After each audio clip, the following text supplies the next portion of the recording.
Unfortunately, I forgot to add to the agenda the approval of the agenda meeting minutes for the last meeting we had. So unless, Brandon, you tell me that we can do it without it being on the agenda, I'll have to add it to the next one. Just add it to the next one. Okay. I apologize for that. I missed that. So this would take us to item number 2, provide results of the subcommittee meeting held on July 21st, 2025. So this was the item that you all requested in terms of clarifying the on-call response. So we did meet. We came to a consensus on that clarification and the wording. So I'm going to read that, and then we can have that discussion. If we all agree, then Brandon can write that up, and we can push it through with signatures. So it reads as follows. On-call response is to be used when an employee is called out to work on their scheduled time off and does not apply to time extended on a shift, with the exception of response to event requests from other agencies, departments, or divisions, when response is necessary to ensure public safety and no alternative options are available, with the approval of the Chief of Police or his designee. On-call response will be paid at 150% at a premium rate. This overtime will be capped at the budgeted amount. Once this value is exceeded, on-call response overtime will convert to call-out pay. Any expense that exceed the budgeted amount will need to be funded through the police operating budget. Those final 3 sentences are currently in place in the current agreement. So, any discussion on that?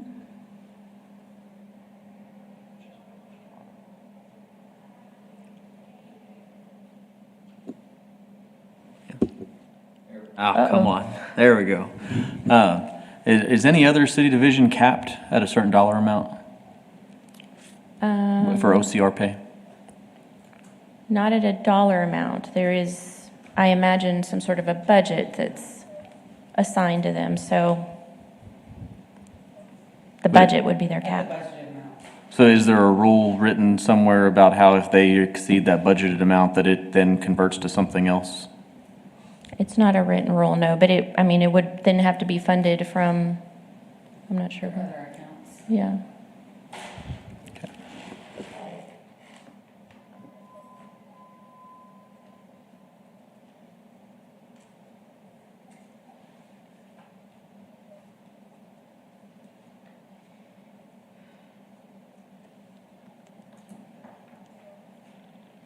And it's still eligible for FLSA. So it's 150 plus the eligibility for FLSA if that applies, correct? Is that correct? I think that's correct. Okay. Mm-hmm.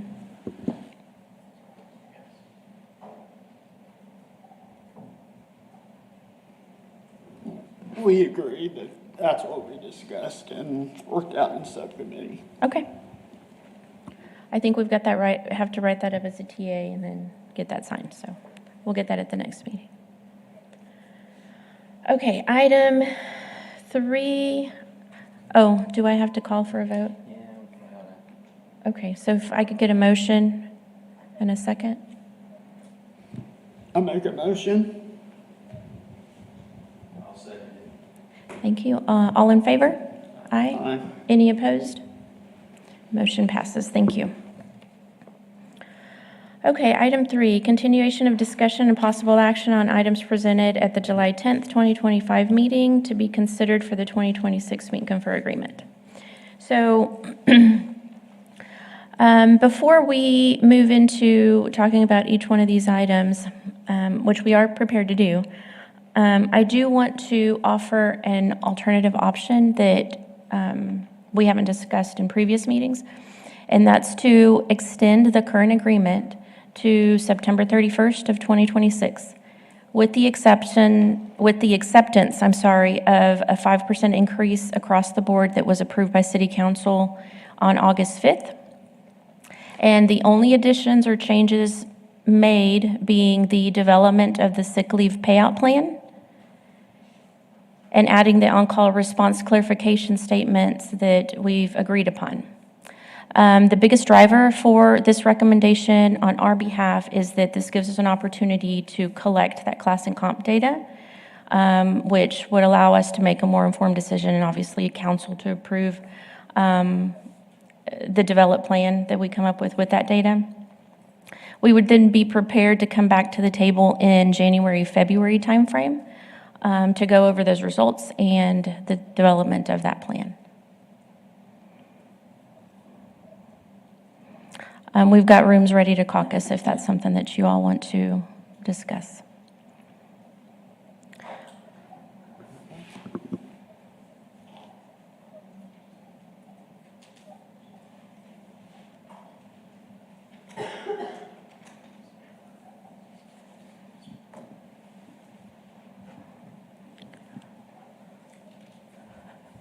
I guess the only other note that I would add to that is that this means that if for some reason we do discuss each one of these items that was presented at the last meeting in terms of compensation, the only thing we have available at this point is what council has approved, which is that 5% increase, just because we don't have any other compensation data.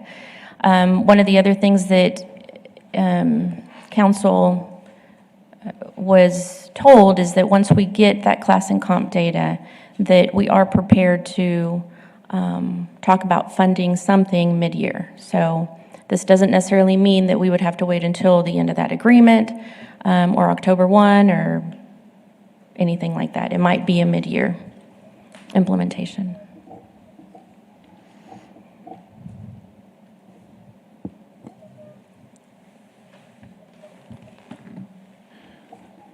What is the, I understand y'all just did budget workshops, correct? And that's, the city has approved this 5%? Wow, that's really loud. So based on that, what is y'all's forecasted fund for the unassigned funds for next year? For the what funds, I'm sorry? Unassigned funds? Because the current budget had y'all at 49.7, rounding up, 49.7 million in unassigned funds. So what is y'all's forecasted budget in the unassigned funds for next year? Are you, do you mean the, Fund balances? with that five? The fund fund balance? balances, unassigned funds has 49.7 million. Where are you pulling that number from? Your website? From the ACFR or? Would be the balance sheet, governmental funds dated September 30th, 2024. Okay, so we keep a 90-day fund balance in our reserves. That's our best practices. And so that's what we would try to keep in that fund balance. What you're pulling is audited information from the website. And that's not necessarily how we operate. We actually operate on a cash basis until year-end when we make audit adjustments. And so what we would consider available would be what we have on our monthly basis, Blue Book statements. I understand, but with the exception of 23 to 24, that unassigned fund balance had increased year over year. So help me understand why the city is maintaining almost $50 million in an unassigned fund balance. This is just basically money for the city to sit on. Okay. There are two answers. There is first an examination of what she said. She said that essentially, from an internal perspective, what you're reading is GAAP financials. And that would, if we were to look at your own financial statements, in your own fund balance, you would have equity in your home, equity in your car, and then cash on hand, let's say. From an and that would be GAAP basis. But if you look at, we want to go on vacation next month, or we want to need to replace that fence, what's available to be spent on that new fence? We wouldn't say that the equity in your home or the equity in your car is available to spend. And so from an internal perspective, we consider a liquid fund balance what we operate with. And so that's the basis behind her answer. behind her answer, she's saying we have a 90-day liquid fund balance so that when a governing board says, what's available to replace that fence? Or in the case of the city, what's available to replace that street? We have liquid money ready to spend that can be spent and allocated and spent for those projects. And so that's the substance behind what she's saying. And the substance behind that 90-day is it's a best practice to hold 90 days fund balance. So if you run into a flood, for example, that creates a temporary impairment in revenues, you have some capacity there. It's just like having a savings account at home. So that's the purpose behind that. Now, the direct answer for you is why would we maintain that? Because it's a best practice. It helps with our bond ratings, and it helps when we do have revenue downturns or interruptions.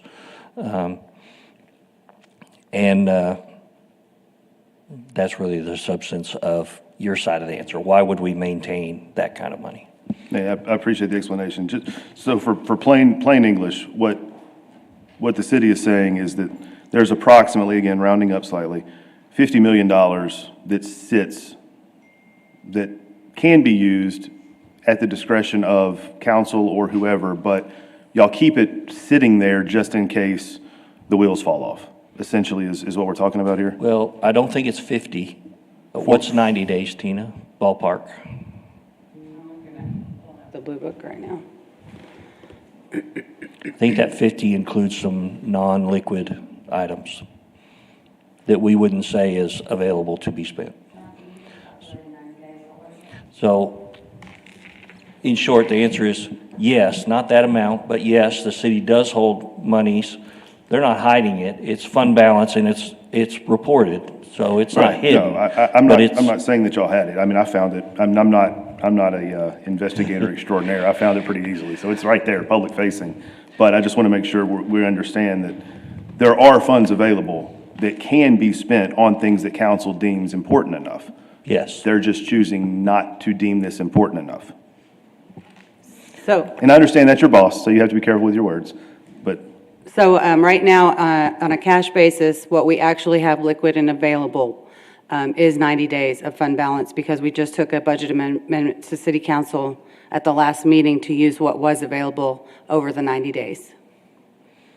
And that is part of our budget policy is to keep a 90-day fund balance. It's also GFOA best practices. But additionally, one-time use of a fund balance is not a sustainable source of revenue to offset an expenditure. I agree, and that's why I made sure to point out the fact that with the exception of 24 to 25, that unassigned fund balance has increased. This was the last, this last budgetary session was the last time, or the only time I could find that fund actually decreased. So obviously, there's some savings going on somewhere, because money keeps getting put, into the unassigned fund balance, and it's increasing year over year. So again, if it's only a 90-day, then I guess the question is, what is that number? What is the number, your best practices number for a 90-day rainy day fund, essentially? $24 million, which is what, after the second reading of the budget amendment on August 19th, that's what will be available is the $24 million that equates to a 90-day fund balance. Okay, so I guess now my question is, if it's 24 million, then what happened to the other approximately $25 million? 24 is what's liquid and available. The 25 is not liquid and available. It's tied up in receivables, money we haven't received yet, probably could be tied up in assets. If it would take an analysis to reconcile the gap fund balance to the budget basis fund balance. And the budget basis fund balance, which is what she's talking about, is what we would declare as available to be spent. So we're saying that the rest of that's not available to be spent because it's not liquid cash. Okay, I understand your explanation. I guess a balance, a fund balance doesn't actually mean a fund balance. It means something different in city bureaucracy. And it can mean different things for different funds. And so you're on the right track, that there is a segment in there which could be dedicated for a priority item that council declared. But at this point, they're declaring that that best practice for 90 days is their priority. So, and I understand and I agree, we don't want any cities going under because of a lack of planning by the governmental body. But just because this is an open meeting, I want to make sure that it is on the record that that means that council does not view the police department being 14% below average as an emergency or as a reason to designate some additional funds. But instead, we're going to continue to increase this unassigned fund balance. Well, there are two aspects to a response to that. First of all would be a reminder, Tina just pointed out that a fund balance is a pool. It's not a continuous flow. And so it would be, it doesn't solve the problem if we take fund balance that exists at one time and use it for a year after year expense. So we try to match, when we use fund balance, we try to match one-time expenses. We try to use that for things that are one-time. And so we try to look for recurring revenues to fund those recurring expenses. And I would say there's no disputing your conclusion that it has not been a priority for council. They struggle with allocating among competing priorities, and I think to say that looking forward is where we want to go. Council has allocated in excess of $100,000 to get a consultant's opinion about exactly where we are. And to the extent that that helps, that is their commitment. And to the extent it helps, they dedicated, they didn't blink an eye at trying to get all of that 5% for city employees this year. And so I think if we look back, it'd be foolish to say that this year's 5% commitment is a commitment to 100% or something else. However, it is a step in the right direction. Oh, thank you. And I would also point out that of that fund balance that we did approve the use of in the last meeting, a good portion of that did go for police department requests to the tune of about $600,000. So I would definitely not say that it's not a priority for the city council. No, and I appreciate that, and I'm aware that the city did acquiesce to some of the chief's requests. But please keep in mind that the chief's requests are not representative of this bargaining unit. And those are two separate, essentially, pools of money that we're looking at.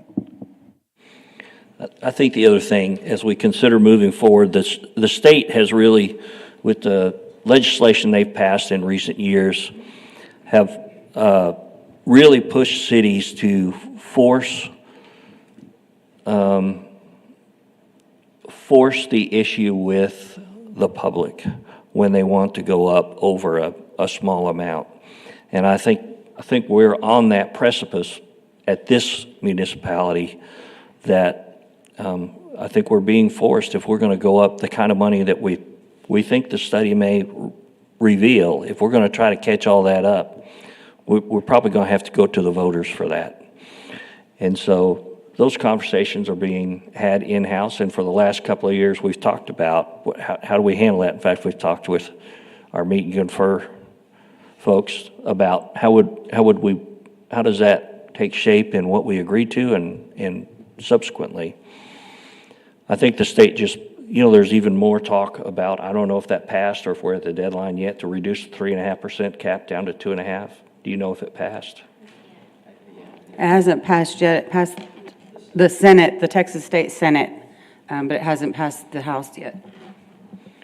So I think we're really being backed into a corner where if we're going to consider those kinds of changes, if the results show we need to go up dramatically, and if we believe those results, and if we're committed to a way to find those results, I think we're going to have to ask the voters for approval for that kind of thing. And that was really kind of at the heart of this when we talked about, do you want to go with the 5%? And then I don't think there's any way to avoid us picking this issue back up in 6 months when we get the study results. I think it's necessary to consider the results, establish a plan that the internal stakeholders think makes sense, and then, and I think it's going to be difficult to establish a plan that doesn't include an election, unless those data centers all build like that. I will say that we're doing everything on our part to try to reach out to the legislation and hope for, them to pull back on what they're trying to do with cities and the ability to generate revenue. We drafted a letter last week for the mayor and city manager to sign, sent it to Charles Perry and Drew Darby before that vote took place to reduce it to 2.5%. So we're doing everything we can, and I think maybe there's more power in numbers if we can get more cities to reach out to their legislation and, other associations, things like that. But like Michael said, without that, they're just going to keep pushing and pushing to reduce our ability to provide services to the public, so.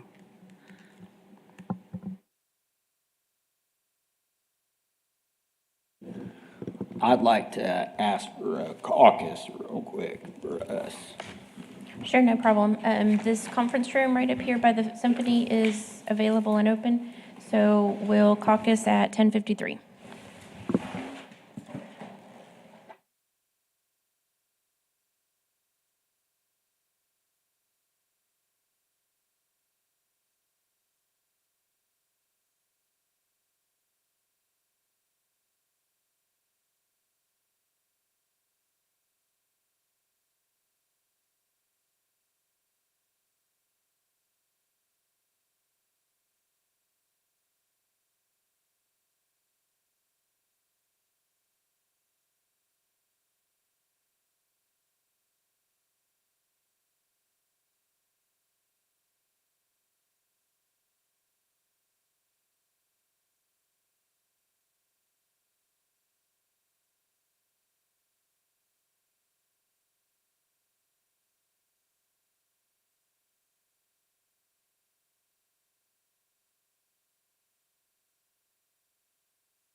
I think we've got everybody.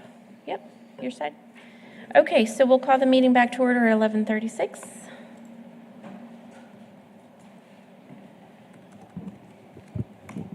Okay, so we had the opportunity to kind of talk through what y'all had offered. And we, in watching the council budget workshops and things, we understand that they allotted 5% across the board raises. And so I think we might be amenable to that. There's still a lot of other things, monetary and non-monetary, that we wanted to talk about. So as far as like just a blanket issue of extending it for a year and everything else staying the status quo, I think there's some more things that we want to talk about. Okay. You know, monetarily, I know that y'all also reserved what is essentially 1% pay raise across the board to fix what you can after the pay and classification study mid. Oh, I think that was proposed, but it didn't, Oh, it didn't happen. no, it didn't Okay. come to fruition, so. There is going to be no reserve through this budget process. Okay, so then I guess my question is, what is the expectation of anything happening mid-year as far as? Tina, do you want to talk about the process for funding something mid-year? If that's what the results show. That would be subject, obviously, to availability. If we had sales tax perform, far exceed what we budget, or interest income, or some other revenue source, or had an expenditure source that we could cut, mid-year, we just have to look at it when the time comes and see where we could pull funding. So I think where we're kind of at is like you had proposed. We had initially set a 2-year agreement, and I think based on the pay and comparison study coming out, later this year, and those sorts of things, and then y'all talking about a mid-year adjustment potentially. I think we're kind of on the same page as far as we just want to move 1 year in the future on this contract. I don't think we necessarily want anything as far as a reopener mid-year or anything like that. Where if the pay and classification study comes back and the council starts, because we understand that a lot of the I guess ways that we're looking at that holistically as a city is this person over here in a lower classification than what they should be as far as pay grade sort of thing. And so I don't think we want anything like that. We would still like, in lieu of that, to look at the nighttime differential and that change to the PTO daily training rate. The overall cost to that is significantly less than across the board raises. It would improve morale, especially on our night shift guys that work overnights every day while a lot of people are sleeping. And then looking at, those are really the only monetary things that we were looking at in as far as this.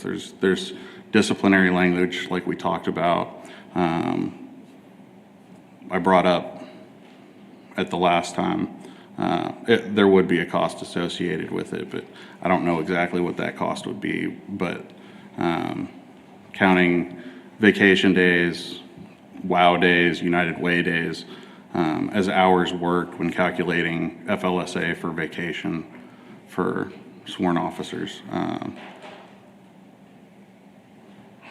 And so those are still kind of the things that we're wanting to talk about in this contract.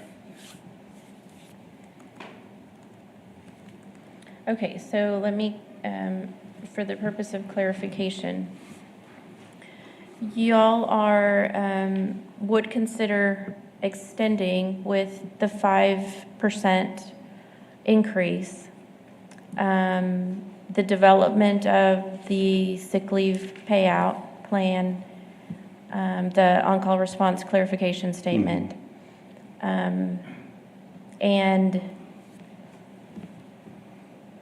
negotiating through this process some of the other financial requests or financially impacted requests in lieu of opening the contract back up when the study results are available. Right, so the only caveat to that would be if council for some reason says, oh, well, man, we are so far behind and we didn't realize this and we're gonna give all city employees a 2% raise or some sort of across-the-board raise, that we be included in that. Oh, yeah, absolutely. I don't think we would That's exclude the anybody's. only thing on that. It's not, we wouldn't come back and say, hey, we want to go back to the bargaining table and say, this is what our pay classification study, we can wait until this time next year for that.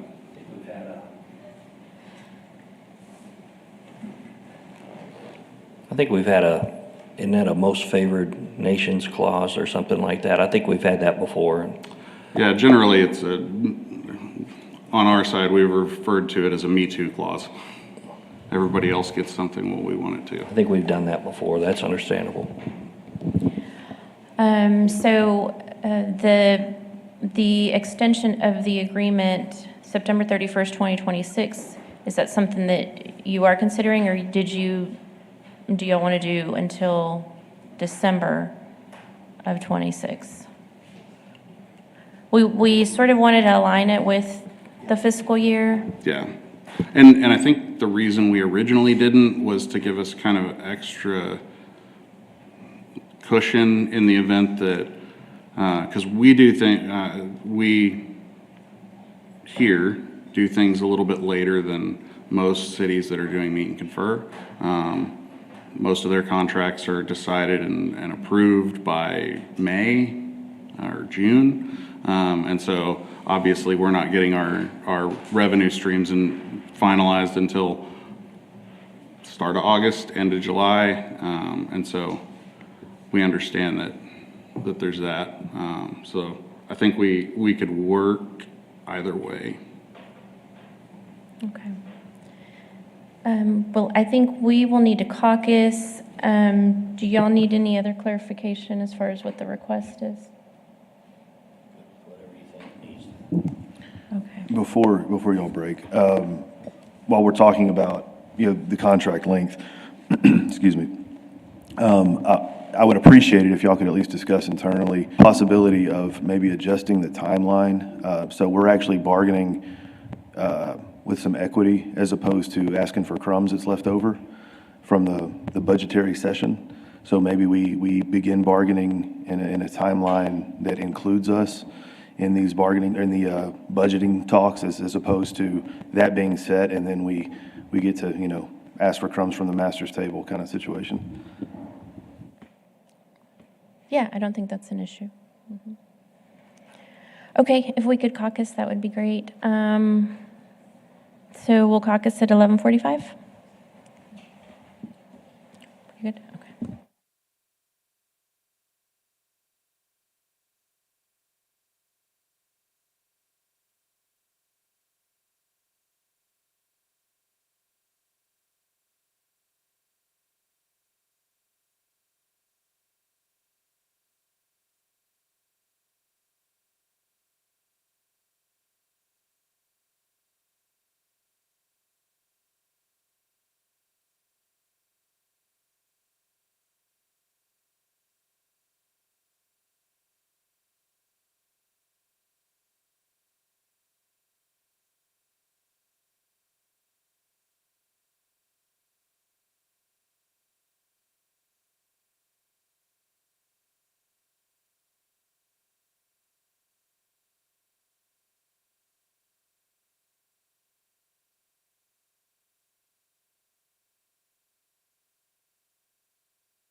Good.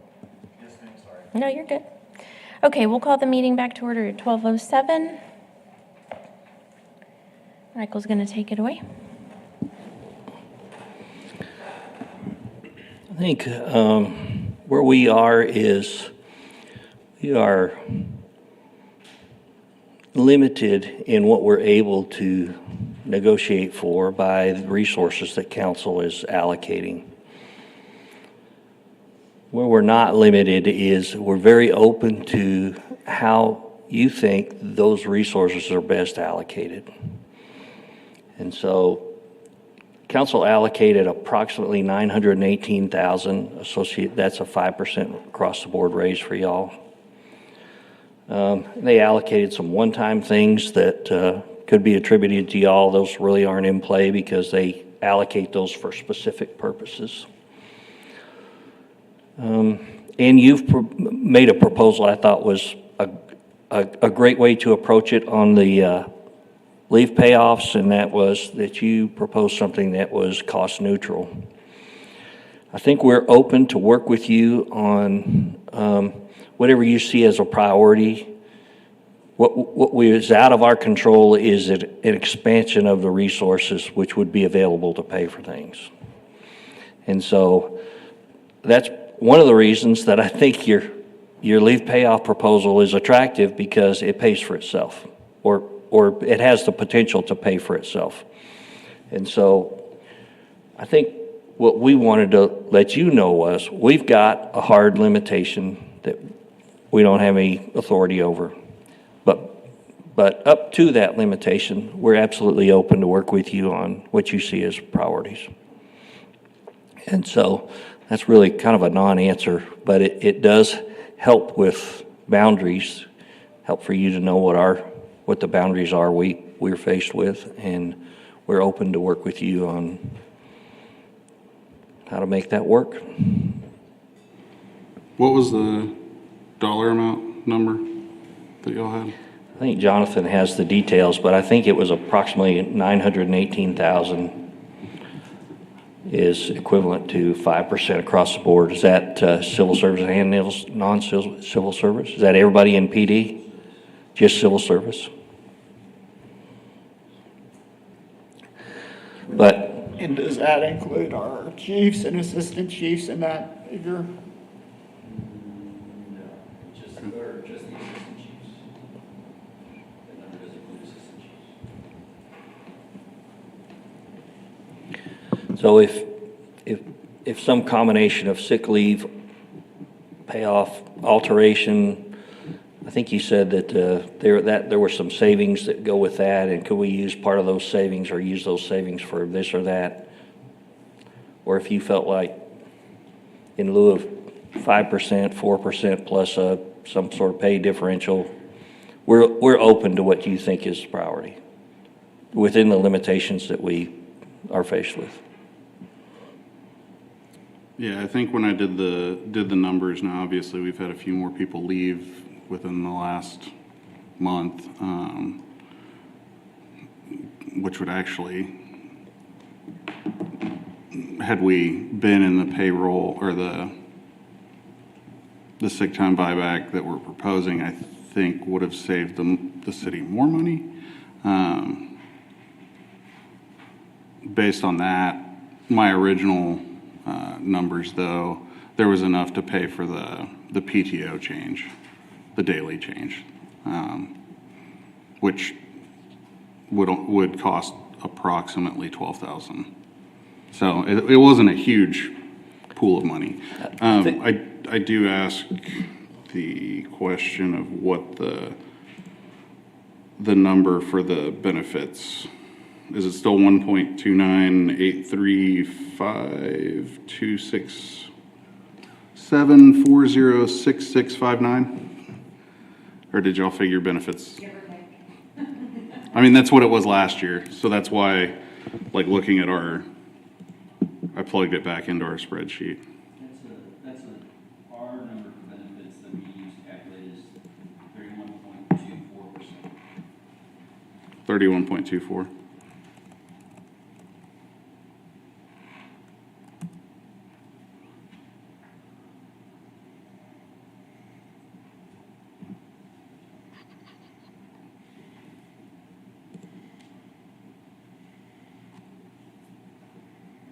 Okay.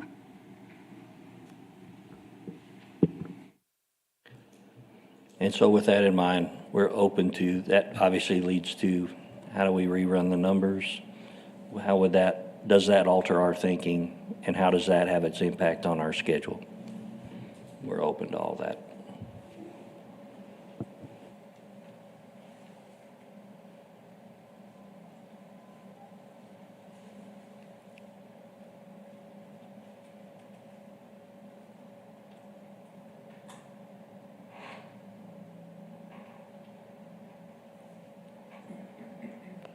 We did leave the room open for caucus if y'all want to caucus. We're also available beyond the 12:30 timeframe to continue to discuss as well, so if you all are available. Yeah, we're a bit,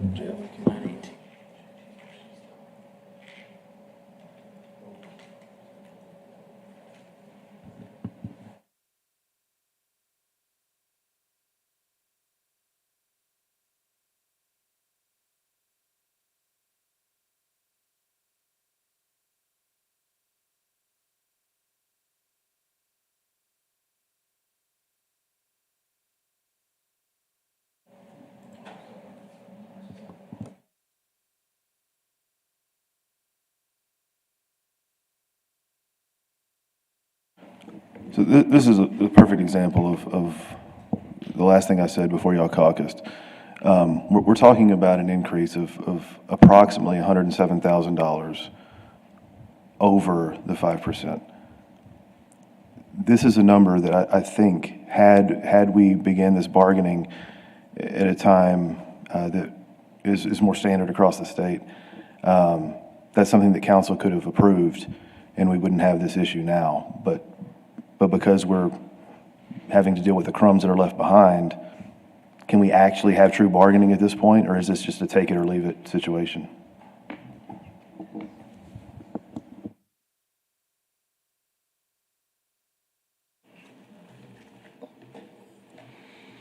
I think that we do have true bargaining, but in any event, there are limitations. We were just straightforward with you with what ours are. And I don't think, especially in light of our history at this municipality, I don't think we would characterize 5% across the board as crumbs. I think we'd say that's a solid raise, and we appreciate council's commitment. But I would agree that council needs to sustain that commitment, and I think that's the key is sustaining that commitment. And I don't think we can do that with a one-year contract or with an annual kind of an approach. I think it's got to be, how do we approach this in a way that helps council maintain that commitment and also helps them fulfill it in some fashion through resource management, whether that's on the revenue side or the expense side or both. And so I think generally we feel good. We, as employees, I'm saying, feel good about having a 5% raise proposed. But we understand that that doesn't get everybody. We think, until we won't know with much certainty until we get the results of the study, we think that's not going to get everybody where they need to be, but we think it is a good solid step. And so we haven't been granted any authority to go beyond what council is and what council has said move forward with. So, but we certainly understand your desire for more. Well, and I appreciate the explanation, but let's not mischaracterize. It's not a desire. We're talking about needs at this point. San Angelo is grossly underpaid, in which y'all will discover as the pay study, unfolds. But this is a necessity.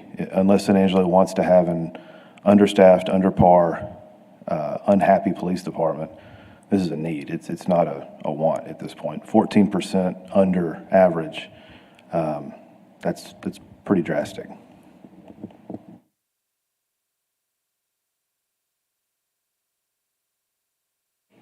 And did you say 107,000 is what you need to fix that? No, sir, the 107,000 would be the proposal that we presented, the 5% plus the other monetary items would be the 107,000 plus the 5%.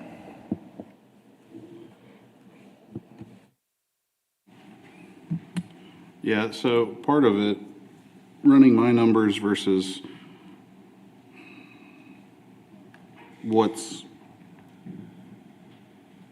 versus the 918,000, I come up with a significant difference. We can't include the assistant chiefs because we don't bargain for the assistant chiefs and they're not civil service. If they were removed from their appointed position, obviously they would revert to civil service, but, so when I'm doing my calculations, I don't include them because, we can't bargain for them, and so our numbers are gonna be off there. And so I guess I'm not sure what 5% for them out of that 918 comes to. I'm sure, it shrinks it down to somewhere around 900. And I'm actually seeing quite a significant chunk of the difference between just 5% and 5%, along with the other things we're asking, 107,000, which after recalculation of the benefits is 108.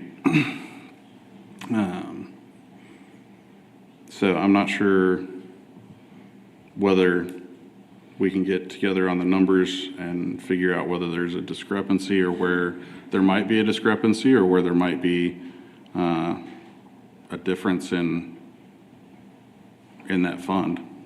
We need to, what you're talking about, we need to do that as part of the process anyway. And so we need you to be comfortable with the numbers, and we need Jonathan and the finance folks to be comfortable with the numbers. So absolutely, this is a process we need to go through. Right, and just hopefully to set the ground, I think one of the other items that is in that 918,000 is an increase to the overtime budget as well.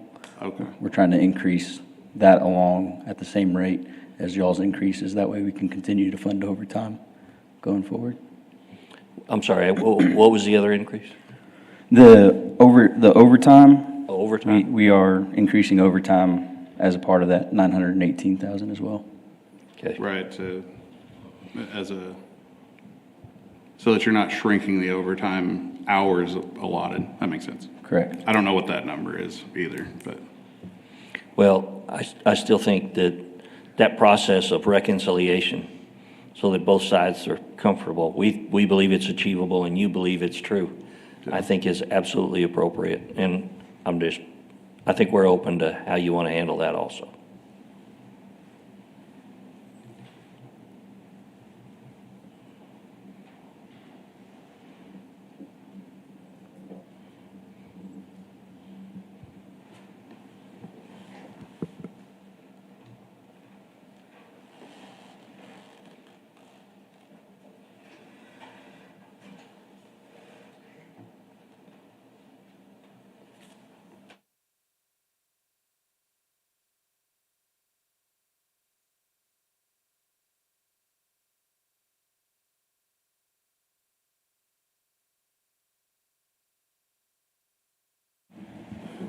I think for now, at least for the financial part, because we're bogging down, if we could just table that and just continue on, because I think there's probably other things too. And we'll try to come to a resolution and figure out on our side how we're gonna approach that, so.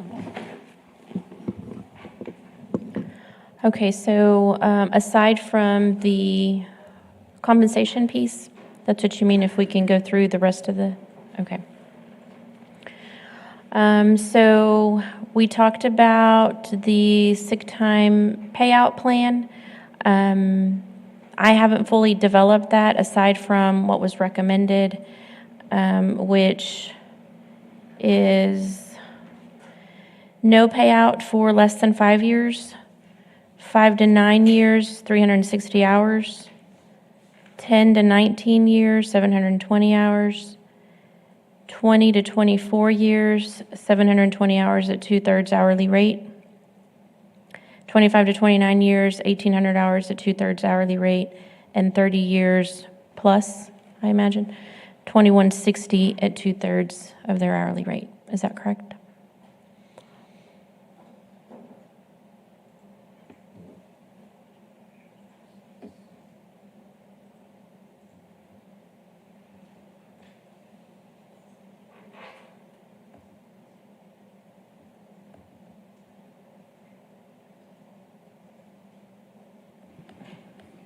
I think you just said it differently than what I'm thinking.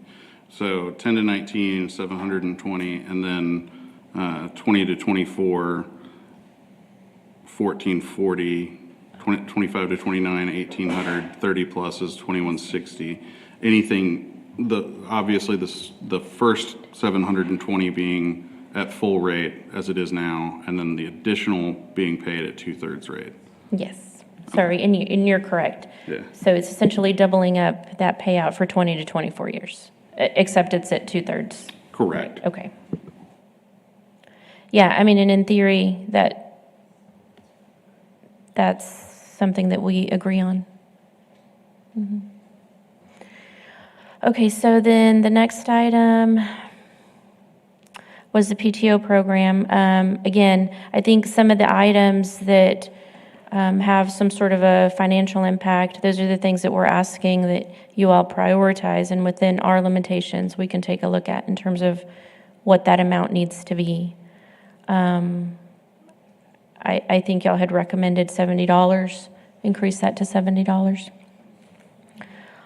So again, in theory, that's definitely something we're open to, as long as these things fall within what we're limited to. Same thing for the night shift differential.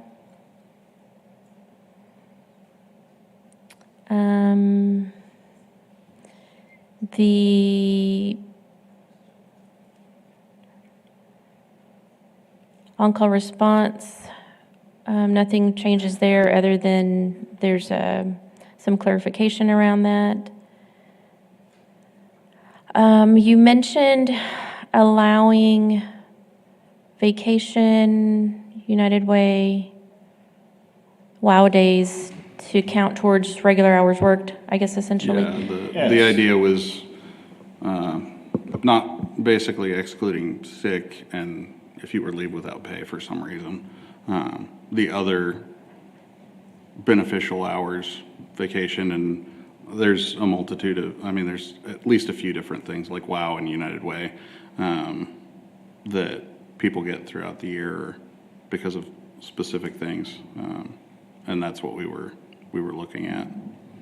We didn't want to incentivize somebody calling in sick, but we have officers that, based on their pay cycle, they may take a vacation this week, but next week is the same pay cycle or the same work period, and they get held over for overtime, and they're getting straight time for the next 36, 40 hours worth. I'd like to put a cost estimate around that. I know that's going to take a little bit of time. But if we can do that, and maybe bring that back at the next meeting.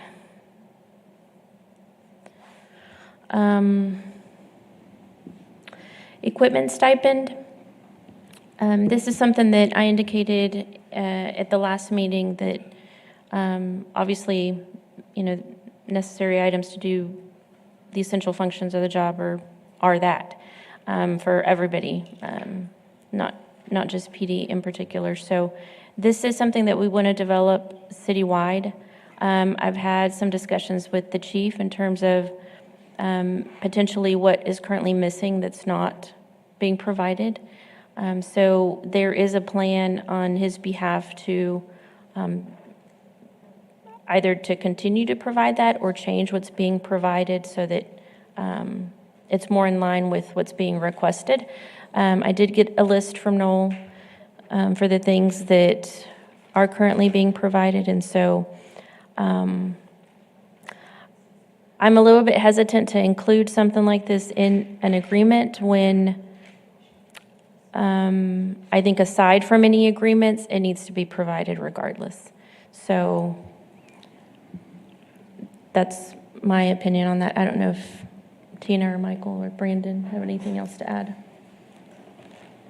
Or if y'all have any comments on that, In that piece. watching the budget workshops and going through those things and seeing, you know, what was approved as far as funding requests by the chief, and in conversations with him just in general about what was approved through that process, we see that the city is making an effort in that area specifically to increase funds available, at least for the department, to pay for, I mean, the increase to the body armor, ammunition, those sorts of things.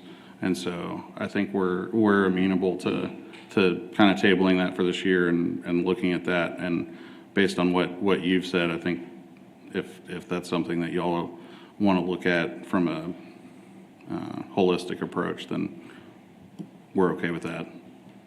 Okay.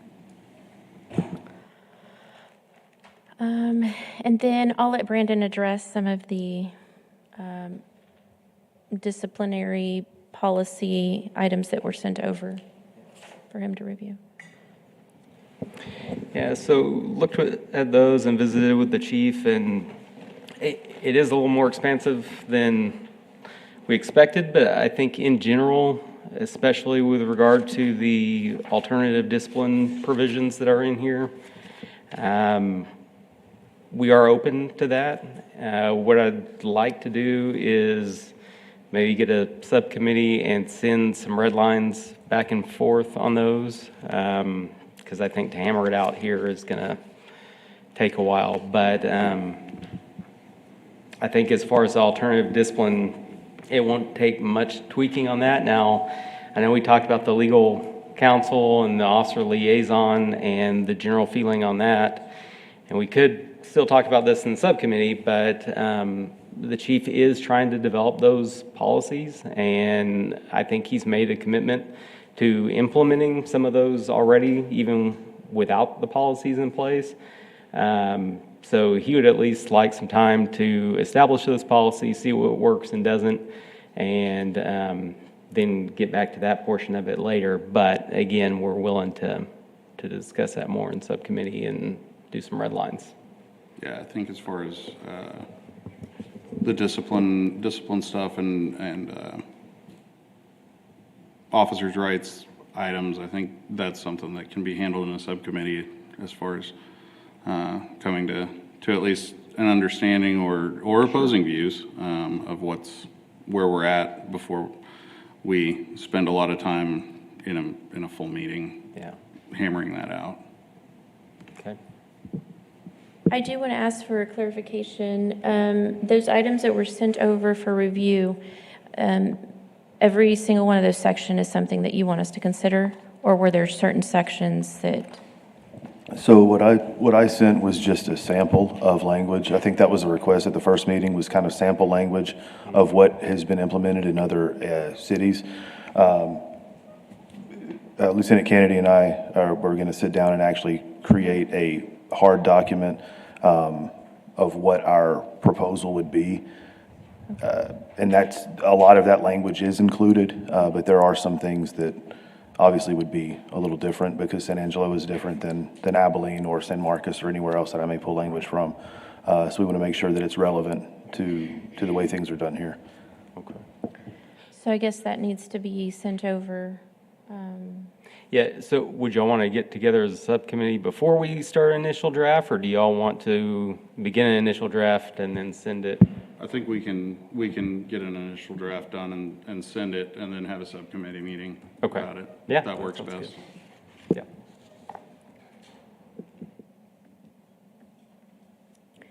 And I think that's all I had on my list. Did I miss anything? And you know how rumors are, but maybe this is just a rumor, but, I had heard that, there's possibility that our chief was gonna need to ask for deputy chief's positions, and that was gonna have to come through your side, since that's a city request. Is that something that is actually true, or is that? That is something- correct. We've had the discussions of the deputy chiefs.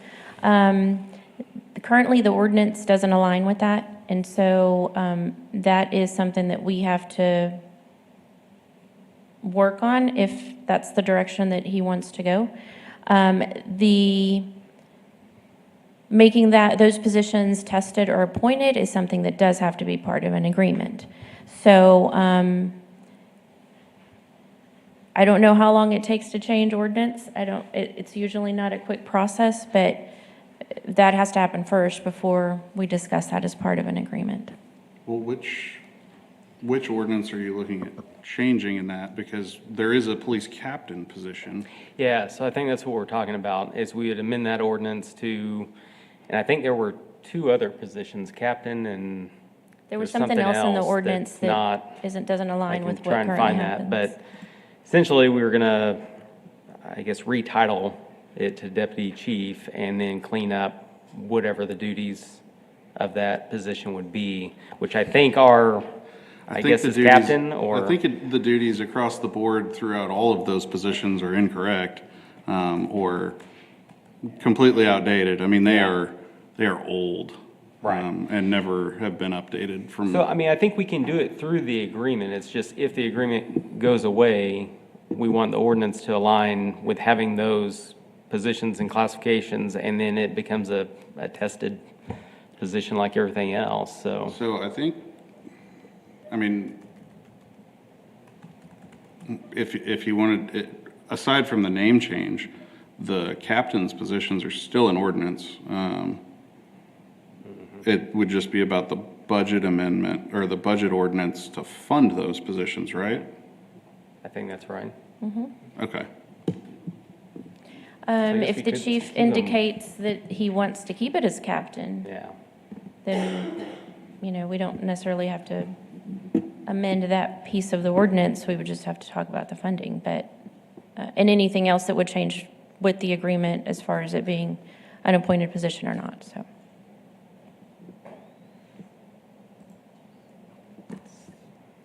As far as I understand it, though, the request is that those be deputy chiefs, so.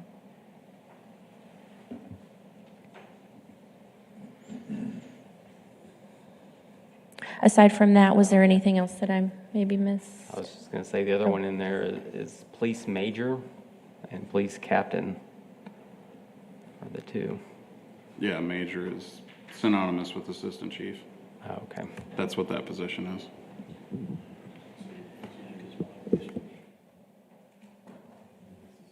So I'm guessing that this would be a reopener then, I guess at some point if this comes to, Yeah, we'd be open to that.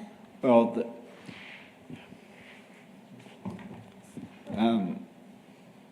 I mean, is that what y'all's plan is, or is this something y'all want to negotiate in this contract cycle here?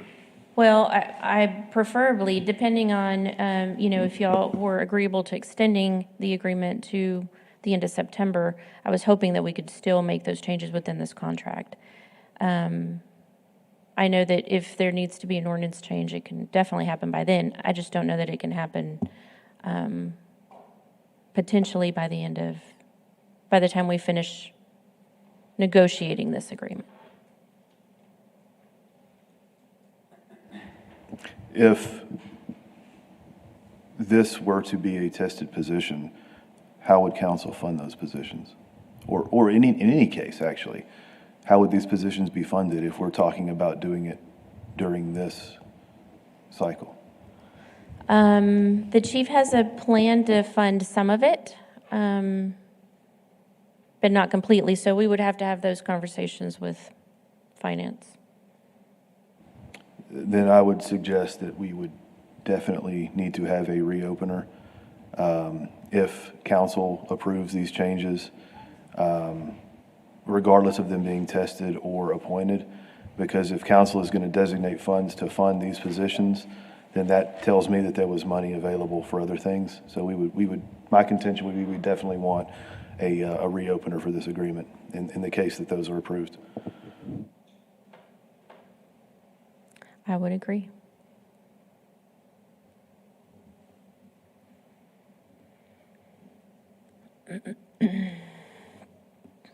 Okay, so I think in order for us to move forward, a few things need to happen. You would need to indicate to us, after you have time to meet and prioritize things, what your request would be in terms of some of these financially impacted recommendations.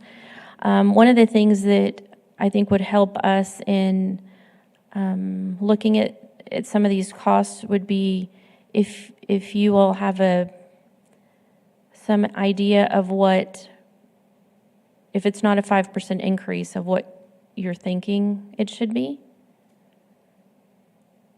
If you're going to use any of those funds to fund some of the other things. And if you don't have an answer today, that's fine.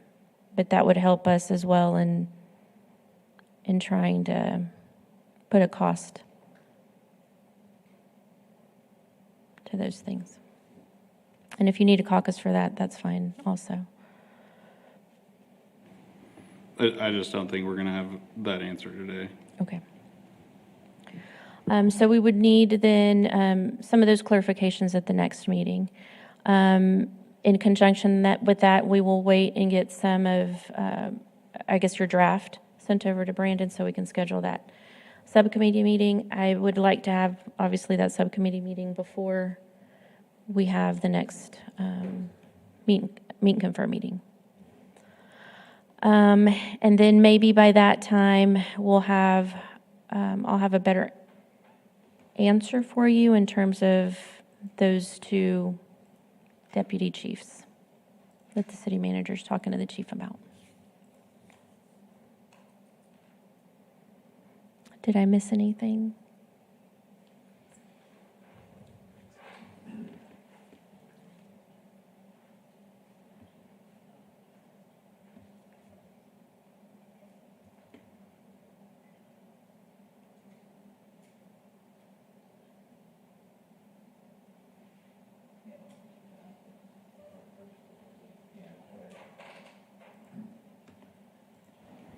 We have an item that it may be more applicable to line 4 on the agenda, so we were just want to make sure that we were if we were still on 3 or if it were on 4 at this point.